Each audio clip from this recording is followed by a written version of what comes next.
नमस्कार मंडळी, तुम्ही पाहत आहात ग्लोबल दर्पण आणि आजची बातमी भारतीय व्यावसायिक जगात खळबळ उडवणारी आहे. USA ने भारतीय अब्जाधीश गौतम अडानीवर फ्रॉड चार्जेस दाखल केलेले आहेत. भारतीय उद्योगपती गौतम अदानींविरोधात अमेरिकेत अटक वॉरंटी जारी करण्यात आली आहे. होय, ही घटना अदानी समूहासाठी आणि संपूर्ण देशासाठी मोठा धक्का आहे. चला यामागचं कारण समजून घेऊया. अमेरिकेत एका मोठ्या आर्थिक घोटाळ्याच्या प्रकरणात अदानींचं नाव समोर आलं आहे. तपास यंत्रणांनी सांगितले की अदानी ग्रुपवरती आर्थिक गैरव्यवहार, शेअर मार्केटमध्ये फसवणूक आणि विदेशी निधीचा गैरवापर हे सगळं केल्याचा आरोप आहेत. अमेरिकेच्या सिक्युरिटी अँड एक्सचेंज कमिशनने तपासल्यानंतर गौतम अदानींविरोधात तात्काळ अटक वॉरंटी जारी केलेली आहे. या वॉरंटीमध्ये त्यांनी अमेरिकेतून फसवणूक प्रकरणात सामील असल्याचा आरोप लावण्यात आला आहे. अदानी ग्रुपवर कंपनीच्या शेअर्सचा कृत्रिम किमती वाढवल्याचा संशय आहे. यासाठी त्यांनी बनावट व्यवहार आणि परदेशी गुंतवणुकीचा गैरवापर केल्याचा आरोप आहे. अदानी ग्रुपवर परदेशी निधीचा म्हणजेच फॉरेन फंड्स नियमांचं उल्लंघन केल्याचा संशय व्यक्त करण्यात आला आहे. परदेशी गुंतवणूकदारांकडून मिळालेल्या निधीचा गैरवापर केल्याचा आरोपही आहे.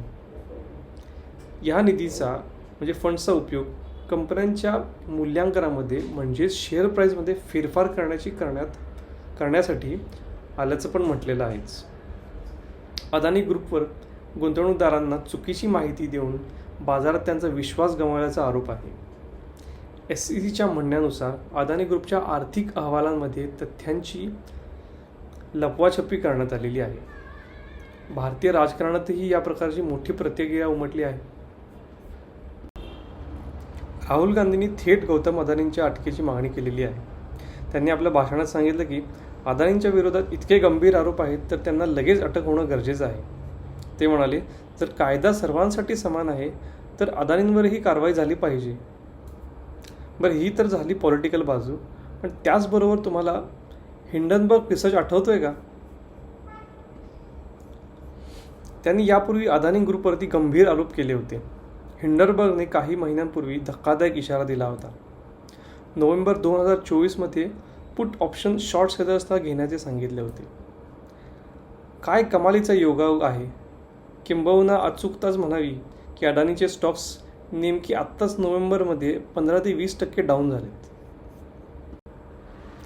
इथे तुम्ही पाहू शकता की अडानीचे स्टॉक जसे Adani greens, Adani ports and special economic zones, Adani power limited हे जेमतेम 15 ते 20% डाऊन आहेत. आता अशा परिस्थितीमध्ये अडानी ग्रुपची काय प्रतिक्रिया आहे हा प्रश्न तुम्हाला पडला असेलच. तर अदानी ग्रुपच्या प्रवक्त्याने दिलेल्या अधिकृत निवेदनात सांगितलं आहे की SECच्या आरोपांमध्ये कुठल्याही प्रकारचं तथ्यच नाही. त्यांनी या आरोपांना राजकीय प्रेरित आणि भारताच्या प्रतिमेला डाग लावण्याचा प्रयत्न असल्याचं म्हटलं आहे. अदानी ग्रुपच्या आर्थिक व्यवहारांमध्ये पूर्णपणे पारदर्शकता आहे. अदानी ग्रुपने सांगितले की त्यांना सर्व आंतरराष्ट्रीय आणि स्थानिक आर्थिक कायद्याचं काटेकोरपणे पालन केलेलं आहे. त्यांचे व्यवहार गुंतवणूकदारांसाठी सुरक्षित आणि पारदर्शक आहेत. अदानी ग्रुपने SECला सर्व आवश्यक कागदपत्रे आणि माहिती आधीच सादर केली असल्याचं नमूद केले आहे.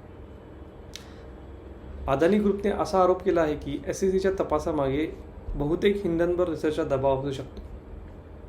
त्यांनी यापूर्वी हिंडनबर्गच्या आरोपांना खोटं आणि अपमानजनक ठरवलं होतं.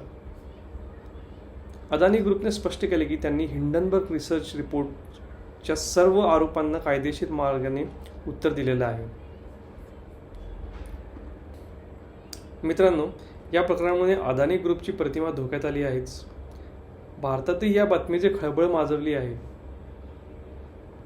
आता USAच्या कोर्टचा काय निकाल येईल ते आता वेळच ठरवेल. पण काही असलं तरी सध्या भारताच्या स्टॉक मार्केटला आणि गुंतवणूकदारांना याचा मोठा फटका बसलेलाच आहे. आता प्रश्न असा आहे की हे आरोप खरंच इतके गंभीर आहेत का, की हा फक्त राजकीय डाव आहे? तुमचं मत काय आहे? अदानीविरोधात हे आरोप कितपत योग्य वाटतात तुम्हाला? तुमचं मत आम्हाला कमेंट सेक्शनमध्ये कळवा आणि या महत्त्वाच्या विषयावरती चर्चा सुरू ठेवा. आम्ही ग्लोबल दर्पणवर अशाच महत्त्वाच्या बातम्या तुमच्यापर्यंत पोहोचत राहू. चॅनलला सबस्क्राईब करा, बेल आयकॉन दाबा आणि तुमच्या मित्रमैत्रिणींना शेअर करा. तोपर्यंत सतर्क राहा आणि अपडेट राहा. जय महाराष्ट्र, जय भारत.